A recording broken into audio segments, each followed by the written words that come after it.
কিন্তু অনেকটা পার্থক্য থাকে। এই দুটো আঙুলকে মোটামুটি সমান হয়ে যায়।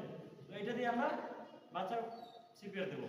তো বাচ্চাটা আমরা চেস্ট কম্প্রেস করবো, যদি দুজন থাকি তাহলে 15 বার কম্প্রেস করবো, 2 বার রেস্ট পাপ দেবো। এটা আগে দিলাম কি ব্রিথ, পুরো নিঃশ্বাস দিলাম, এখন শুধু কি করবো, ফু দেবো। কারণ লাঞ্চ বাচ্চার যে ফুসফুস আছে ছোট, জোরে যদি ফু দিয়ে ফেটে যাবে, এই জন্য আমরা কি করবো, ফু দেবো। তাহলে এটাও আমরা যদি আর একাই থাকলে এটাও 30 বার কম্প্রেস করবো, 2 বার রেস্ট পাপ দেবো। আর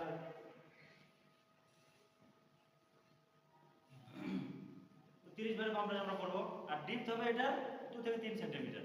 আগেটা কি করলাম 5 থেকে 6 সেন্টিমিটার, কারণ বড় জন্য বেশি ডিপ দেবো, এখন ছোট জন্য অত ডিপ দেওয়া লাগবে না। ছোট তো ছোট কম ডিপ দেবো, 2 থেকে 3 সেন্টিমিটার আমরা ডিপ দেবো। আর হাতটা কি করবো, এই হাতটা এদিকে রাখবো, কারণ বাচ্চার মাথা তো মাথা নরম, সাপোর্টের জন্য এদিকে রাখবো। রেখে 1 2 3 4 5 6 7